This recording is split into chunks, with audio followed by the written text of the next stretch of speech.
Assalamualaikum warahmatullahi wabarakatuh. Kembali lagi ke channel saya, Entok Medan Channel. Halo, apa kabar sahabat peternak entok seluruh Indonesia? Apa kabar semuanya? Agar channel ini semakin maju dan berkembang, jangan lupa di like, komen, dan subscribe video ini. Oke teman-teman sekalian, kali ini channel Entok Medan akan membawakan judul tentang pemberian pakan alternatif. Nah, jadi teman-teman sekalian, kita akan membahas pemberian pakan alternatif, dan juga kita tidak akan perlu lagi yang namanya pakan pabrikan untuk pembesaran anakan entok kita ataupun untuk sistem pembibitan ataupun breeding ya teman-teman sekalian. Nah, simak video ini tanpa skip-skip agar teman-teman sekalian bisa paham apa yang akan saya sampaikan di video ini. Nah, teman-teman sekalian, pakan itu adalah salah satu kunci kesuksesan dalam peternakan. Nah, nomor satu itu teman-teman sekalian pakan. Setelah pakan, maka kita akan membahas kandang. Nah, jadi kalau pakannya sudah terpenuhi, baru kita bisa membeli entok yang akan mengisi kandang kita nantinya. Nah, pakan dulu kita siapkan. Apa nanti pakan yang akan kita buat, lalu kandang. Nah, setelahnya baru isinya kita pikirkan.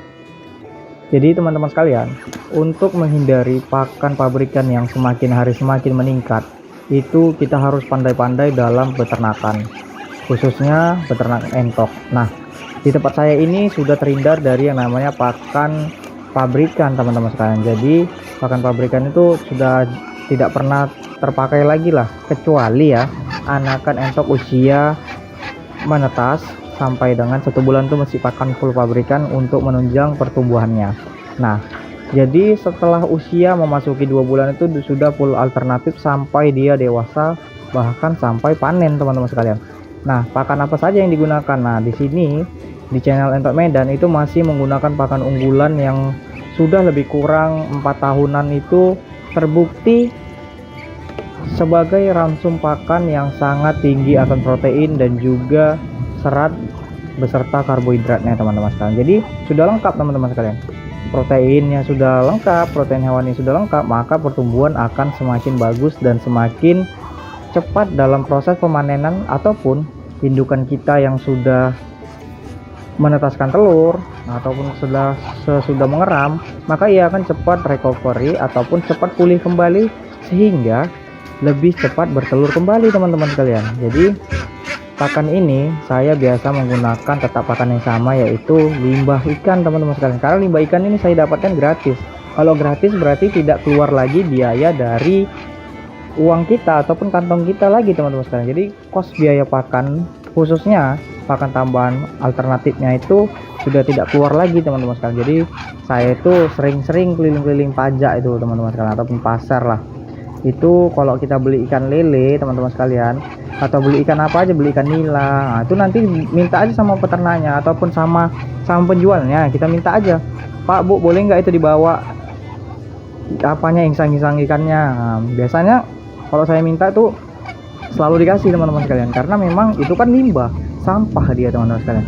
Daripada dibawa pulang lagi repot-repot setelah jualan mereka, setelah berdagang ikan, daripada dibawa pulang kembali, kan lebih bagus kita minta, kita pergunakan lagi untuk pakan alternatif entok-entok kita teman-teman sekalian. Jadi kita kan bisa memotong ataupun memangkas biaya pakan bulanan kita di kandang. Nah, jadi setelah itu untuk campurannya saya biasa menggunakan dedak padi teman-teman sekalian. Bukan dedak sih, kulit padi yang digiling. Biasanya nggak ada itu yang namanya menirnya, udah nggak ada teman-teman sekalian, karena dia sebagai campuran aja ini saya buat.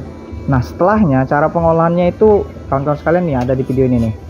Kawan-kawan sekalian itu bisa merebus dulu limbah ikannya sampai benar-benar hancur ataupun lebih kurang 1 jaman lah teman-teman sekalian, sampai mendidih, nanti sampai sudah mulai lembek tulang-tulangnya itu. Tapi merebusnya saran saya itu ditutup teman-teman sekalian, ditutup. Misalnya pakai dandang itu kan, dandangnya ditutup. Jadi dia kayak di presto gitu teman-teman sekalian, kayak di presto. Jadi dia cepat matangnya, cepat lembutnya teman-teman. Terus tuh teksturnya juga bisa, kalau daging itu bisa hancur, bencair dia. Nah, setelah itu, setelah mendidih, langsung disiram ke dedak padi teman-teman sekalian. Dedak padi itu terkena air panas, jadi dedak padinya juga mateng teman-teman sekalian. Jadi setelah itu diaduk dulu sampai merata, sampai benar-benar dedak padinya itu basah ataupun sudah mulai setengah basah lah, lembab lah bahasanya itu, lembab. Setelah sudah lembab teman-teman sekalian, biarkan dulu sampai dengan dingin, jangan langsung panas-panas tuh kita berikan, ataupun masih hangat itu boleh kita sajikan untuk entok-entok kita. Nah, jadi kita sudah terhindar ya teman-teman sekalian yang dengan namanya pakan pabrikan, karena pabrikan ini kita tidak bisa selalu mengandalkannya karena memang biayanya itu mahal. Pelet aja sekarang per 50 goni aja, per 50 kilo aja sudah 500 ribuan. Itu untuk di 511 teman-teman sekalian, itu sudah mahal sekali menurut saya. Iya. Nah, jadi entok ini bisa kita selingi dengan pakan-pakan alternatif lainnya, seperti yang sudah saya jelaskan di video-video sebelumnya, itu menggunakan bekicot teman-teman sekalian. Bekicot, ada kijing ataupun kerang. Dia kayak kerang tapi hidupnya di air tawar seperti sungai, di danau, dia ada teman-teman sekalian. Jadi entok ini sangat-sangat mudah untuk diternakkan dia. Jadi dibandingkan dengan ayam, walaupun kita berikan pakan alternatif, kalau ayam ya teman-teman sekalian, tapi tetap saja pertumbuhannya kurang maksimal kalau tidak diberikan pelet. Berbeda jauh dengan kita beternak entok, karena entok ini banyak sekali pakan alternatif kalau kita memang bisa berkreasi. Bisa itu dari azolla teman-teman sekalian, kita budidayakan azolla sebelum kita memasukkan entok kita. Makanya saya sudah jelaskan tadi, kita kalau bisa sudah menyiapkan yang namanya pakan. Pakannya sudah ada, baru kita siapkan kandang. Setelah kandangnya sudah ada, baru kita masukkan entoknya atau isi kandangnya. Jadi sediakan dulu pakan, mau itu dari azolla tadi yang sudah saya jelaskan, enceng gondok juga bisa, kangkung juga bisa teman-teman sekalian. Jadi kalau dekat pasar kita bisa ambil langsung ke pasar sisa-sisa sampah dari sayur-sayuran itu, mau itu kol, mau itu sawi, mau itu tadi ada daun genjer dan lain-lain, daun ubi, itu bisa teman-teman sekalian, bisa kita jadikan sumber pakan ataupun sumber serat yang sangat bergizi untuk entok-entok yang ada di kandang. Yang penting dalam budidaya entok ini teman-teman sekalian harus memenuhi beberapa ransum pakan yang sudah saya jelaskan. Seperti kita harus butuh yang namanya hewan, khususnya di entok ini dia butuh protein yang sangat tinggi. Contohnya protein hewani yang sudah saya buat itu dengan membuat ataupun memasak limbah ikan. Nah, setelahnya dia butuh serat teman-teman sekalian.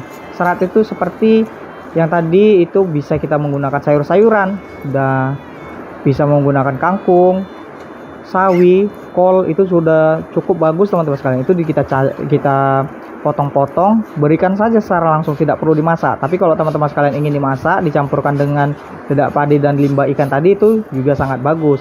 Nah, setelah tadi kita sudah memenuhi protein dan juga serat, maka entok ini membutuhkan yang namanya karbohidrat, sumber energi teman-teman sekalian. Nah, karbohidrat ini saya dapatkan dari yang namanya itu dedak padi teman-teman sekalian. Jadi sudah lengkap ya, karbohidrat, serat dan juga protein. Nah, jadi memang benar-benar kebutuhan nutrisi entok-entok ini harus kita penuhi.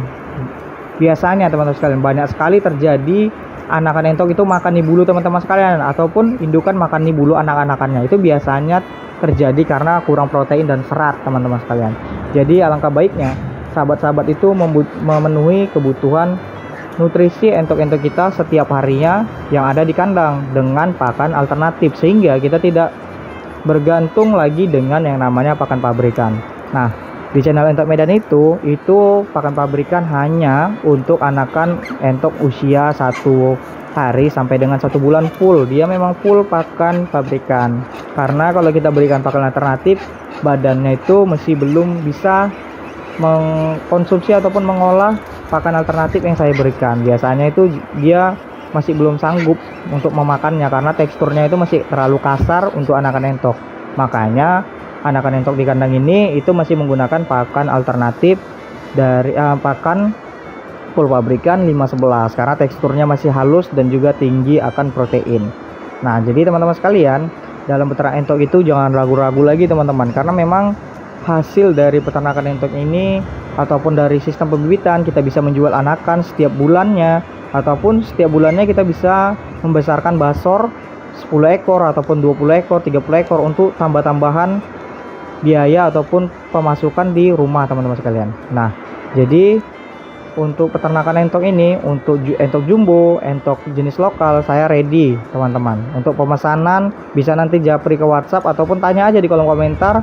Bagi teman-teman sekalian yang serius, tanya di kolom komentar, nanti akan saya berikan nomor WhatsApp saya di kolom komentar. Nanti teman-teman sekalian bisa telepon ataupun chat dulu untuk menanyakan kepentingan teman-teman sekalian. Oke, sekian dulu dari channel Entok Medan. Assalamualaikum warahmatullahi wabarakatuh.